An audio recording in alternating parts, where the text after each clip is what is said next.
Bueno, pues aquí en el Hotel del Carmen nos cuidan, otra cosa no, pero por lo menos bien está. Y lo de las latas de carne de membrillo a mí me pierde, ¿no?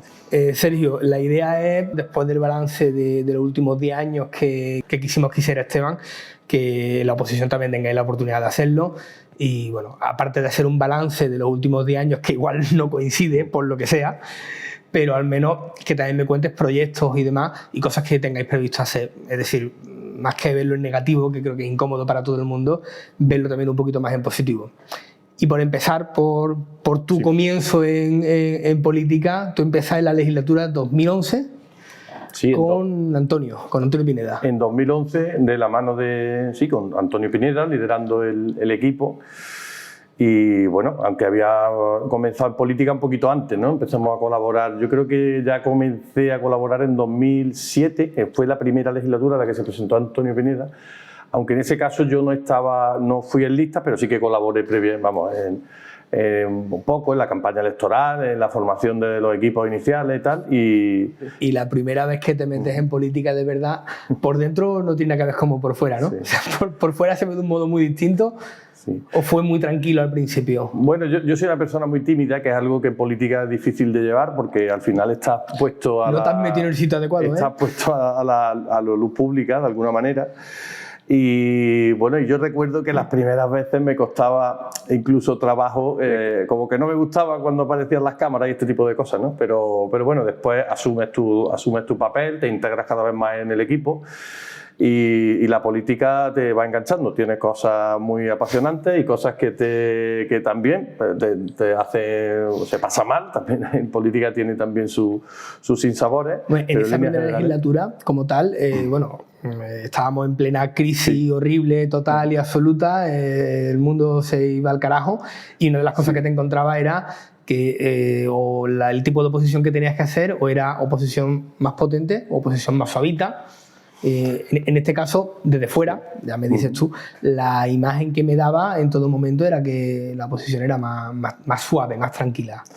Bueno, sí, eso va también en el estilo, ¿no?, del liderazgo de cada una de las personas que encabezan el partido. Es cierto, y yo comparto que era una legislatura, veníamos de 12 años consecutivos de Izquierda Unida, bueno, en plena, había estallado ya la burbuja inmobiliaria, y entonces cuando aterrizamos en 2011, bueno, pues había una serie de problemas importantes y entonces lo que se pedía era entendimiento. Izquierda Unida, yo creo que en esa legislatura en concreto no supo asumir su papel. Estaba Manolo Baena, que se había presentado por última vez y bueno, estaba ya, por decirlo de alguna manera, estaba de salida, entonces un cambio de ciclo. Fue un cambio de ciclo. Él estuvo un poco crítico, apático después de haber sido 2 años alcalde y tal, y bueno, y hubo un cierto entendimiento para alcanzar algunos acuerdos, una legislatura que fue complicada, desde luego. Pero lo más importante, como estaba comentando, el sacar adelante ese plan de ajustes para equilibrar un poco la economía municipal y después activar el pago a proveedores, que creo que fue una herramienta para las empresas importantísima. La siguiente, 2015.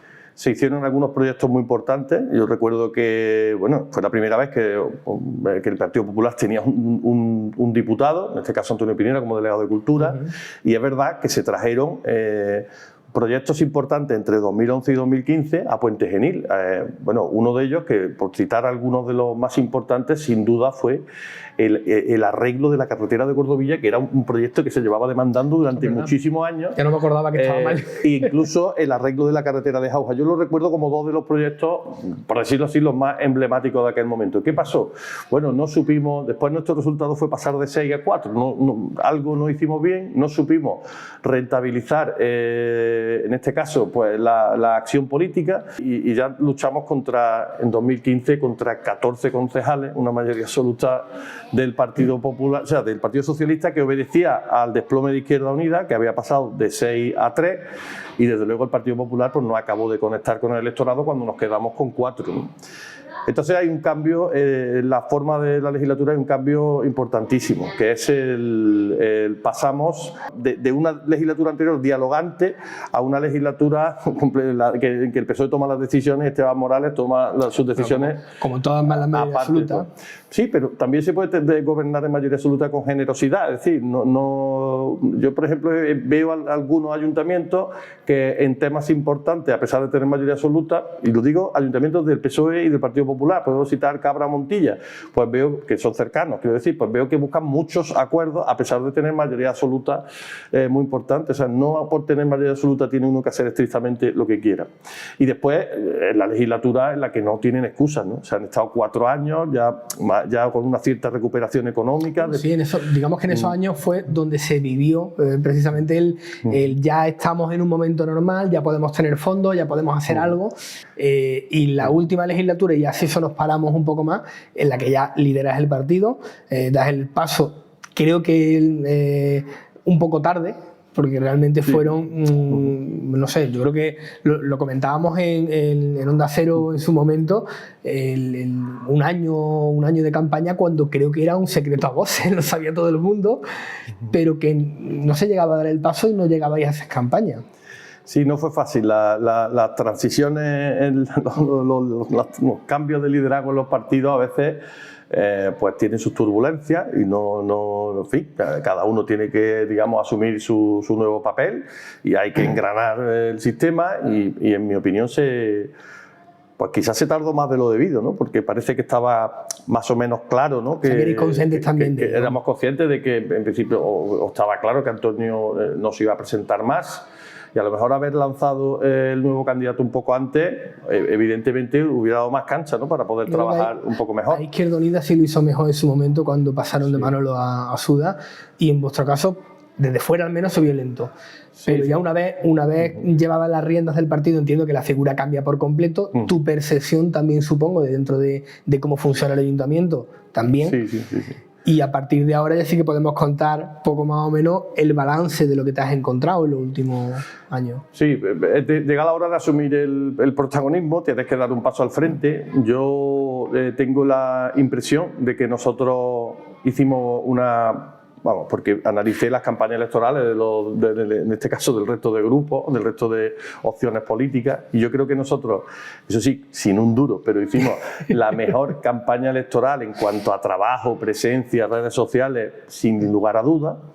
Y también tengo la convicción de que, a pesar de lo cual, mejoramos el resultado. Veníamos de 4 concejales, subimos creo que en torno a un 20% los votos, nos fuimos a 5 concejales de largo y bueno, y el PSOE bajó a 10, señal de que sus 4 años de mayoría absoluta pues le habían pasado factura porque había cometido muchísimos errores, ¿no? Las mayorías absolutas desgastan siempre y es normal, incluso yo mismo yo creo que tienen que tener previsto una bajada. Concretando un poco más en cómo ha ido, no te digo en la última legislatura, sino intentando hacer un poquito de balance de estos últimos 10 años. Estoy seguro que no va a ser el mismo balance que han hecho el equipo de gobierno, pero al menos por condensar un poco, sin pararnos tampoco más de la cuenta. Para mí la legislatura de la mayoría absoluta de Esteban Morales y del Partido Socialista es la legislatura ya no hay más excusas, ¿no? Y un poco el trabajo hecho hasta entonces nos lleva hasta la situación donde estábamos ahora. Yo quiero recordar que fue la legislatura en la que apareció, ficharon el gerente estrella en Sodepo, un gerente que, bueno, que yo creo que al final pasó sin pena ni gloria, más pena que gloria desde luego, porque fue el artífice o uno de los protagonistas, junto con el propio alcalde, de la pérdida de los fondos EDUSI. Los fondos EDUSI, quiero recordar que eran unos fondos europeos de inversión que dejaron en todos los municipios de más de 20.000 habitantes de la provincia de Córdoba 5 millones de euros para la ejecución de inversiones. Lo ganó Priego de Córdoba, lo ganó Cabra, lo ganó Palma del Río, lo ganó Montilla, lo ganó Lucena, y en cambio Puente Genil fue el único de más de 20.000 habitantes que lo perdió, con lo que hemos perdido la inversión más importante, la inyección de capital más importante que han tenido los ayuntamientos, las ciudades medias, como se conoce, de la campiña o de la provincia de Córdoba. Pues ha sido el gran fracaso para mí de la legislatura. Pero sin embargo se aprobaron, bueno, ese proyecto se aprobó por todo el pleno municipal, es decir, todos los grupos municipales apoyaron al proyecto como tal. haciendo en parte oposición responsable, que doy por sentado que es lo que había que hacer en ese momento, y las críticas llegaron a posteriori. Bueno, vamos a ver, presentado. Claro, pero había un proyecto. Ahora, el cómo se cuenta el proyecto, cómo se tramita la solicitud, eso es competencia exclusiva, en este caso del equipo de gobierno, que es el que decidió en las primeras veces hacerlo a través del gerente de SODEPO, y yo sé que a otros ayuntamientos pues lo que hicieron fue desde primera hora contratar a consultoras especializadas, asesores especializados para conseguir este tipo de proyectos, y claro, de eso no tiene ninguna culpa la oposición, eso solamente es achacable a la gestión del propio equipo de gobierno. Bueno, fue una legislatura en la que tenemos que decir que a pesar de tener una mayoría de 14 concejales, una mayoría absoluta abrumadora, destaca por la falta de compromiso inversor de la Junta de Andalucía con Puente Genil. Es decir, Puente Genil no ha existido para la Junta de Andalucía con el Partido Socialista. Esto es muy importante y hay que decirlo. Proyectos relevantes se quedaron en el mar sin retorno del olvido, y como hemos podido ver, los colegios se han ido degradando de una manera importantísima en cuanto a inversiones. Bueno, no hablemos de la variante, que durante décadas han tenido un proyecto aparcado. Mejor nos sacamos el asunto del famoso pabellón multifuncional polideportivo que querían hacer. Tenemos unos cuantos proyectos, y ahí tenemos encallado todavía la autovía del Olivar, que ahora que he dicho la variante, sí, que lo vamos a tener durante unos cuantos años más, porque no es momento de ponerse a hacer carreteras, por lo que estoy viendo, pero que sí es cierto. Una duda, los fondos EDUSI como tal, se dijo en su momento, no sé hasta qué punto se plantea que hubo una estrategia política para a determinados pueblos concederse y a determinados pueblos no.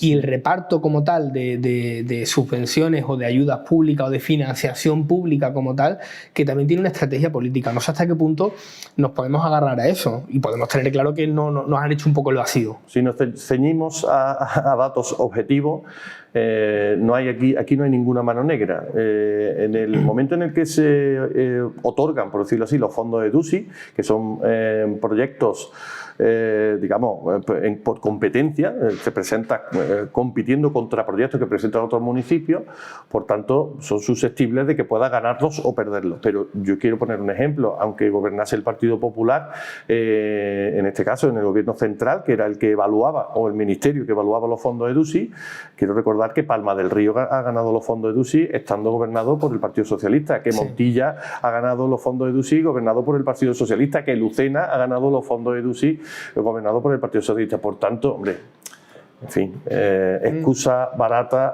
creo que no se justifican, y es la manera de tirar balones fuera cuando no has conseguido un objetivo que era importantísimo para nuestro pueblo. Pasado esto, nos tocaría, dejando el plan EDUSI a un lado, nos tocaría hablar del tema de actualidad. Cómo vemos la actual legislatura y sobre todo los problemas actuales de Puente Genil, porque creo que es lo que más nos ocupa a todo el mundo, actualidad y futuro. Cuéntame. Sí, bueno, nosotros afrontamos esta legislatura cuando comenzamos, después de una campaña electoral intensa, después del final de la mayoría absoluta. Entendimos que el cambio en el mapa electoral que se había producido en Puente Genil, es decir, la pérdida de la mayoría absoluta, la subida nuestra, la subida de Izquierda Unida también, y la aparición de Ciudadanos nos obligaba a un cierto entendimiento. De hecho, lo primero que hicimos es, oye, si vamos a empezar una legislatura no vamos a empezar dándonos palos desde el primer día, ¿no? Y entonces lo primero que hicimos fue proponer un acuerdo presupuestario, que lo hicimos desde el Partido Popular, se lo ofrecimos a Esteban Morales, lo hice yo en persona, para tratar de alcanzar un acuerdo presupuestario de 2 años, con idea, hombre, de poder remontar un poco una serie de proyectos importantes para Puente Genil, remontar la crisis. Teníamos un problema casi secular del 21-22% de desempleo, y entonces era el momento. A mí me sorprendió la falta, en aquel momento me sorprendió mucho la falta de cintura política, ¿no? de ganas, porque aunque yo pueda ser exigente en una negociación, pero creo que estábamos facilitando que hubiera un acuerdo. Hablamos de final de 2019, Sí, ¿no? Sí, final de 2019. Estamos hablando, las elecciones habían sido en mayo, nos tomamos, en fin, el descanso típico del verano hasta que encaja tu nueva situación, y prácticamente en el mes de noviembre, 1 de diciembre, estábamos hablando para pactar un presupuesto para 2 años, que fue nuestra propuesta que además de hacerse escondiéndosela a ellos, la hicimos pública, es decir, que nosotros no hemos escondido nada. Y entonces me resultó extraño que un equipo de gobierno que acababa de perder la mayoría absoluta, digamos, aunque fingió al principio que quería negociar, pero después nos dimos cuenta de que realmente no quería negociar nada. Claro, después apareció el truco, digamos, se sacó el conejo de la chistera de Ciudadanos, que era el concejal que le hacía falta para seguir haciendo o para seguir gobernando como si tuviera una mayoría absoluta, ¿no? Bueno, sí, realmente lo que nos encontramos ahora es una mayoría absoluta de facto que también permite que el equipo de gobierno pueda trabajar con más soltura. Sí, pero se le ha visto que está falto de costumbre porque a las pruebas de cómo se ha desarrollado el pacto, en poco más de un año pues ha saltado por los aires, entre comillas, ¿no? Cuando el concejal de Ciudadanos ha abandonado una serie de carteras como urbanismo, como agua, como infraestructura, y ha sido él mismo, no somos nosotros los que lo han dicho, que ha habido pues falta de fluidez en la comunicación. Es decir, que el PSOE no ha perdido, Esteban ha perdido la costumbre de llegar a acuerdos, de negociar, y entonces ahí han tenido es evidente que hay un problema en el equipo de gobierno, y yo creo que ahora mismo es lo que nosotros denominamos un pacto fake total, ¿no? O sea, están aguantando al Trump, pero no creemos que este pacto lleve a Puente Genil a ningún sitio. Pacto fake lo llevaría un poco, pero sí, entiendo por dónde va. Pero problemas de verdad, problemas no de verdad me refiero que no sea real el problema de la política, sino problemas de los ciudadanos del día a día, más allá del juego político como tal. Aquí nos planteamos quizás los tres grandes temas que nos encontramos ahora mismo: el agua, la luz y la piscina cubierta como grandes temas, los que a día de hoy están candentes, aparte de otros muchos que me quieras contar, pero por lo menos dame una respuesta rápida a eso. Sí, el agua, la luz y la piscina cubierta, pero permíteme que ponga por encima de todos un gran problema que hay en Puente Genil, que es la falta de empleo, que es el desempleo. Bueno, sí. Seguimos siendo un municipio líder en todas las tasas de desempleo, y nosotros por eso creemos que es necesario reactivar Puente Genil. Es decir, tenemos la sensación de que estamos ante un alcalde y un equipo de gobierno con los brazos caídos. En la sociedad está calando que Puente Genil está parado, que en Puente Genil no hay movimiento, que no se está haciendo nada para reactivar la economía, y para nosotros es un tema esencial. Oye, el coronavirus ha sido un palo para todos, la crisis del coronavirus es indiscutible. Lo que pasa es que ha habido ayuntamientos que la han afrontado de una manera y otros que la han afrontado de una forma muy distinta. Algunos ayuntamientos han sido más valientes, han apostado por gestionar ayudas para las empresas, cosa que aquí no se ha hecho hasta ahora en Puente Genil. Todavía están esperando los empresarios tener alguna línea de ayuda, y nosotros lo reclamamos desde el principio cuando comenzó la crisis del coronavirus. Por tanto, lo primero, trabajar en la línea de la reactivación económica de Puente Genil, del apoyo total a la empresa, porque la creación de empleo es la mejor política social que se puede desarrollar en cualquier municipio. En segundo lugar, hablamos del tema de la piscina cubierta. Bueno, pues nos da la impresión de que era crónica de una muerte anunciada. Mire, nosotros no vemos mal si un contrato no está funcionando. Entendíamos que la mejor manera era la cesión del contrato. En eso estamos de acuerdo. Y de hecho lo hemos apoyado en el Pleno. Es decir, que nosotros apoyamos en cosas muy importantes, aunque ellos dicen que somos la peor oposición de la democracia. Pero claro, lo que no entendemos es que esta transición en el contrato de la empresa que la ha gestionado hasta la fecha a la nueva empresa que se hace cargo esté siendo tan lenta. Entendemos que ahí el equipo de gobierno tenía que haber apretado más. Han tardado mucho en ejecutar inversiones, y lo que queda clarísimo es que durante no sé cuántos años, 8 o los que fueran, el Partido Socialista no tenía ningún control sobre el estado de la piscina, de las instalaciones, ¿no? Y esto deja mucho que desear, y simplemente creemos que hay que seguir trabajando para abrir con la mayor urgencia posible, y en adelante llevar un control de las instalaciones mucho más importante. El otro asunto que no hablamos de la luz. Entiendo que habla del alumbrado público, ¿no? No, el cambio de luminaria, el cambio de luminaria, el alumbrado público y tal. Exactamente. Estamos ahora mismo en la factura de la luz que le duele a todo el mundo, pero es que al ayuntamiento le tiene que doler 3 veces más por la cantidad de farolitas que hay. Totalmente de acuerdo. Yo ponía el ejemplo, el otro día hablando, poníamos el ejemplo de Herrera. El municipio de Herrera se ha preocupado desde hace muchos años de tener un buen asesoramiento en materia para poder conseguir subvenciones, o sea, optar a ayuda, a incentivos en materia de eficiencia energética, en materia de producción con energía renovable, etcétera, etcétera. Lo han hecho en muchísimos ámbitos. pero han conseguido ayudas para, con inversión europea, con dinero procedente de Europa, poder modernizar todo el alumbrado público en el caso de Herrera.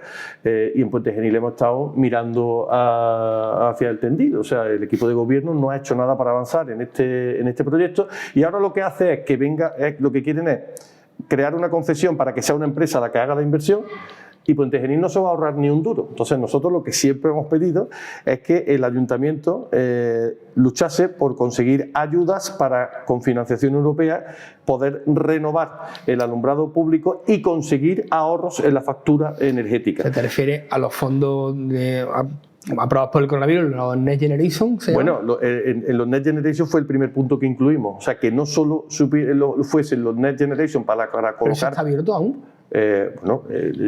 Nosotros hicimos nuestra propuesta antes de que acabase el plazo para solicitarlo. Vale, que ánimo no están abiertos ya, que vamos tarde. Si las solicitudes están hechas. Lo que creo es que el ayuntamiento no ha incluido la renovación del alumbrado público, lo cual nos parece un error total. O sea, tendríamos que haber ido a esa renovación del alumbrado, porque eso, y después dejar el mantenimiento del alumbrado público en empresas de Puente Genil, que tenemos empresas perfectamente cualificadas para ello.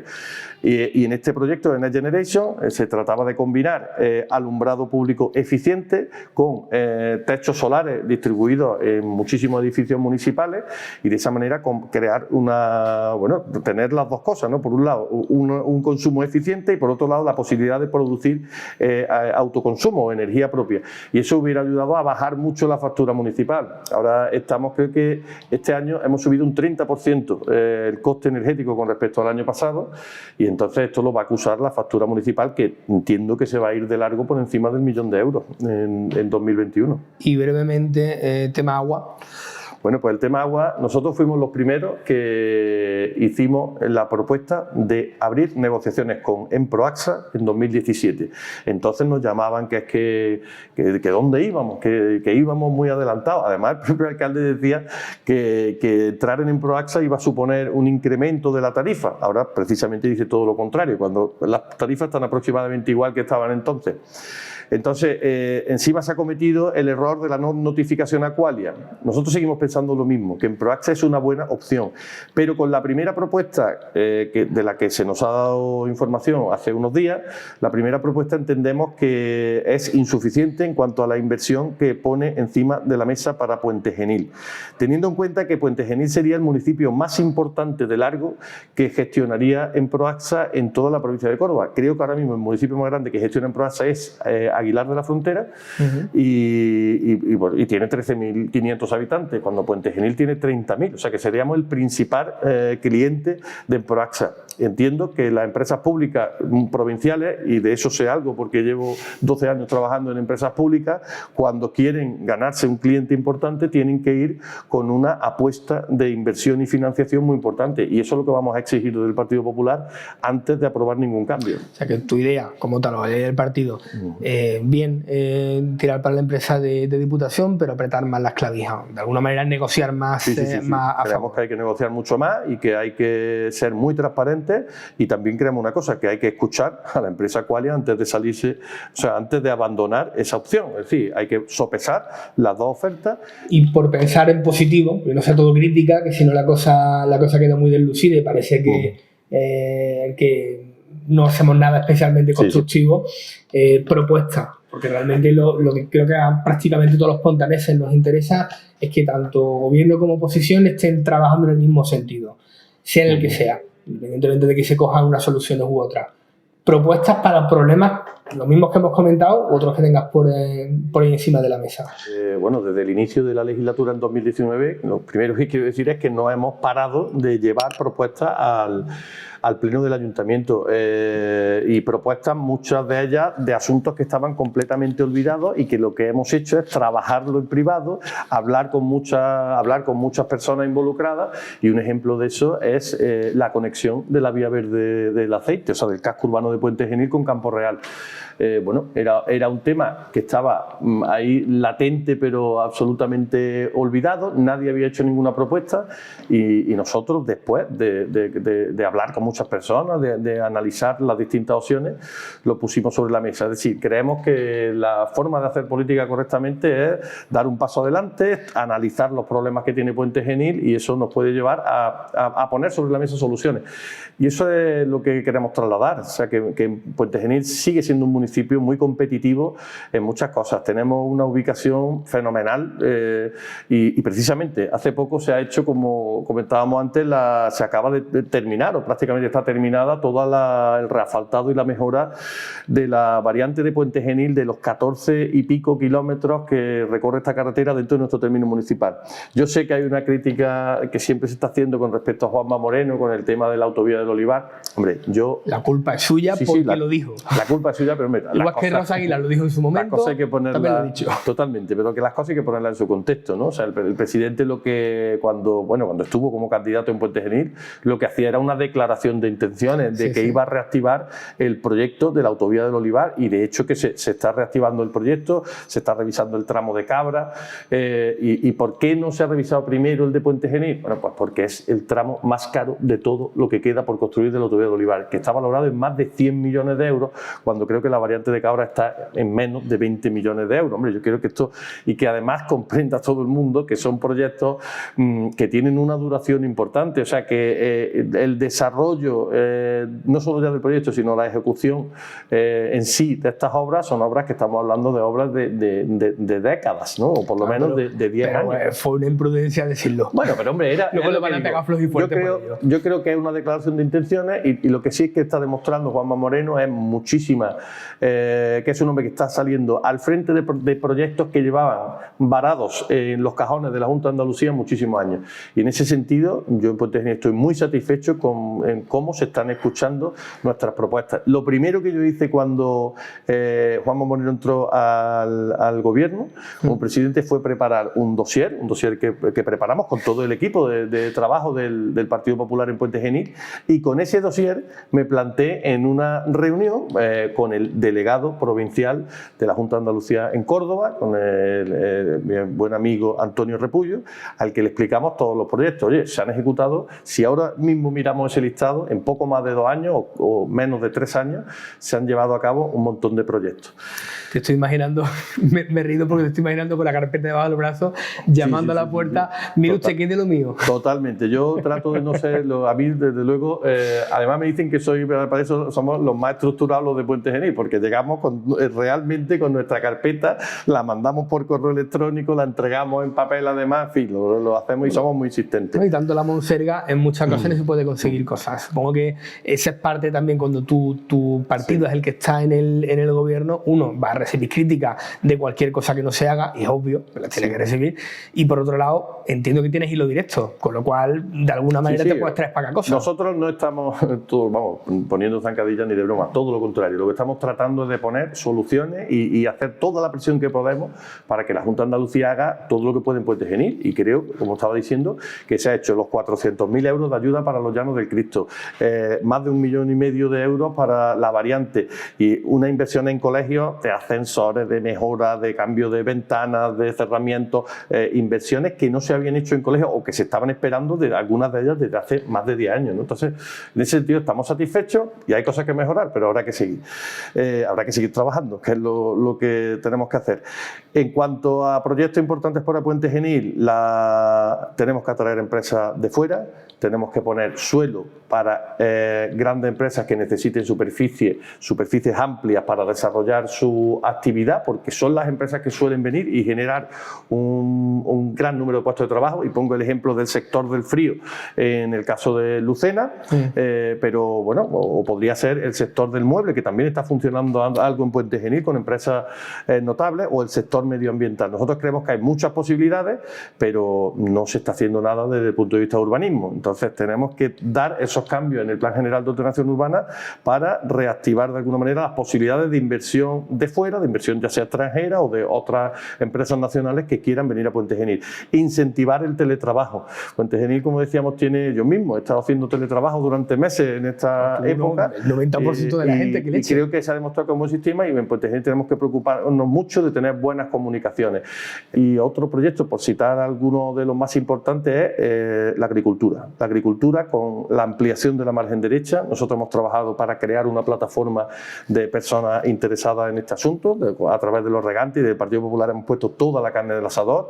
De hecho, se ha registrado ya una proposición no de ley en el Parlamento andaluz para llevar este tema en breve y es algo importantísimo y vital que tengamos 4.000 hectáreas más en regadío para conseguir una revolución económica en Puente Genil. ¿Eso es viable en breve? Porque recuerdo cuando estuve tomando el café con las cámaras con Diego, que es el presidente de la plataforma aquí en Puente Genil, y me dio a entender que si había voluntad no era especialmente complejo. A ver, yo no tengo la menor idea de campo, pero una de las cosas que me contó es que el nivel de producción que se podría conseguir, la diferencia entre regadío y no regadío, era brutal. Hombre, la diferencia es muy importante. ¿Y es posible? Sí digo que no es fácil conseguir esto. O sea, que esto es un trabajo que requiere mucho esfuerzo, que requiere mucha implicación. Nosotros estamos, como decía, intentando poner toda la carne en el asador, pero que esto no es fácil. O sea, no es fácil que esté justificado el proyecto, eso es indiscutible. El proyecto está absolutamente justificado. Oiga, que no se puede regar en épocas de sequía, muy bien, pero bueno, las épocas de sequía no son eternas, aunque ahora mismo estemos en un mal momento. Entonces tenemos que aprovechar ahora para hacer todo el trabajo para que esta tramitación dé su fruto, bueno, en un horizonte esperemos de 2 o 3 años y poder conseguir la ampliación de esta zona.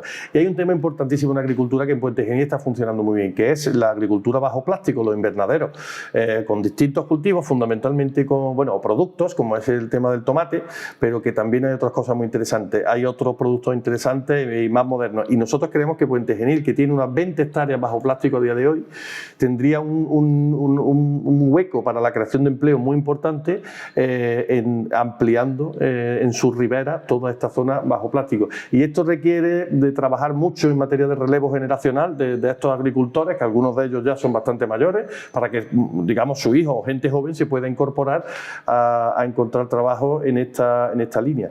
Y por citar alguna propuesta más interesantísima, pues miren ustedes, ante un edificio extraordinario y colosal como es el edificio del Silo, que nosotros hemos dado una serie de alternativas que sirva como central de producción energética urbana, que pueda servir también como un lugar expositivo para productos locales, para la celebración de pequeñas ferias, incluso como un pequeño vivero, porque Puente Genil es el único pueblo de más de 20.000 habitantes de la provincia de Córdoba que no tiene nada que ofrecerle a ningún empresario que quiera empezar.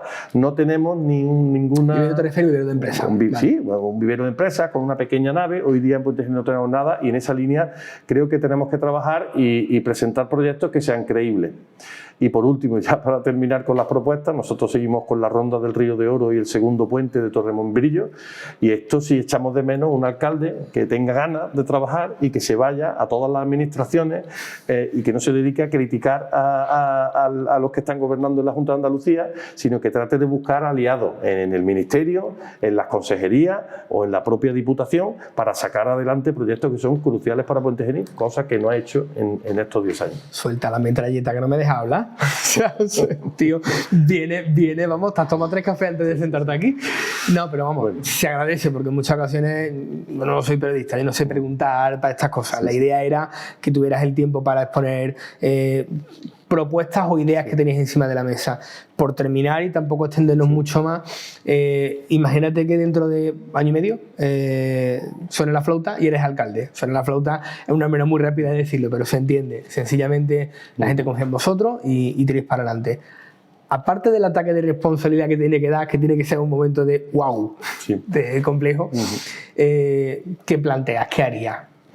Bueno, pues desarrollar todas estas cuestiones, ¿no?, que estamos hablando, ¿no? Yo creo que desde que entré en política, lo que sí puedo decir y con toda tranquilidad es que me conozco Puente Genil como la palma de mi mano, ¿no?, porque hemos tocado todos los sectores. Con nuestro equipo de trabajo hemos recorrido, empresas, barrios, etcétera.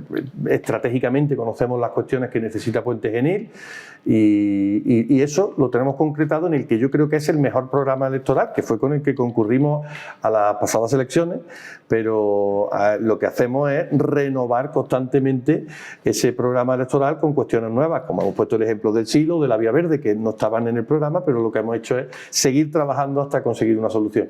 Y entonces eso es lo que haríamos, mejorar la organización municipal, que desde luego, digo, los trabajadores del ayuntamiento y de las empresas públicas que necesitan una mejor organización, nos faltan técnicos, necesitamos una administración con más capacidad de gestionar para tener un mejor mantenimiento, para hacer las obras mejor y para prestar servicios públicos de calidad, y eso sería la preocupación fundamental, trabajar en esta línea con mucha alegría, con mucha ilusión y con toda la responsabilidad del mundo, claro.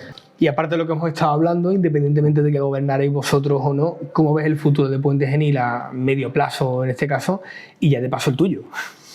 Muy bien, yo soy muy optimista con respecto al futuro de Puente Genil, pero sí hay un detalle que quiero decir, ya hemos dejado pasar muchos trenes, o sea, además nosotros somos un pueblo, yo siempre digo que Puente Genil es un río y ferrocarril, pues lo tenemos aquí al lado, ahora que estamos aquí en el Carmen. Precisamente en el Carmen, de aquel pueblo industrial, entonces yo estoy seguro de que hay muchísimas, vamos, convencido plenamente de que somos un pueblo que tiene muchísimas posibilidades y que estas posibilidades se pueden llevar a cabo, por todas cosas porque tenemos una gente con talento y personas muy capaces, pero claro, hay que achuchar también desde las administraciones para que se puedan conseguir estos objetivos. Luego, insisto, yo creo que Puente Genil tiene muchísimo futuro. A nivel personal, bueno, pues a nivel personal estoy completamente centrado en trabajar para conseguir la alcaldía de Puente Genil, porque creo profundamente en que podemos hacer un buen trabajo, porque creo que tengo un buen equipo, un equipo en el que no paramos de trabajar para que siga creciendo y para seguir aportándole a los ciudadanos las mejores soluciones para los problemas, para que realmente vean que hay posibilidades de seguir adelante y seguir adelante además con mucha esperanza y con expectativas de que nuestro pueblo crezca. Pues chicos, muchas gracias por prestarte, que este tipo de cosas siempre sé que son un poquito más o menos complejas, pero bueno, era lo justo que todo el mundo tuviese su posibilidad de explicarse. Y nada, si te dejas algo en el tintero. No, nada, dar las gracias por invitarme a esta agradable conversación, a esta charla y sobre todo por hacerlo en este lugar mágico como es la Colonia Industrial del Carmen, que es un espacio único, desde luego, prácticamente en casi toda Andalucía y desde luego, sin duda alguna, en la provincia de Córdoba, y que pronto esperemos ya que se convierta de manera formal en un bien de interés cultural, ¿no? Ya hemos grabado en 3 entornos distintos, en 3 zonas distintas, aparte del exterior, y el sitio es chulísimo, así que me encanta esto. Aparte, no tenemos toda la ventilación del mundo, esto funciona muy bien, así que sin problemas. Que chicos, lo dicho, que muchas gracias y nos veremos en la siguiente, que no sé cuándo será, pero ya te llamaré. Muy bien, muchísimas gracias.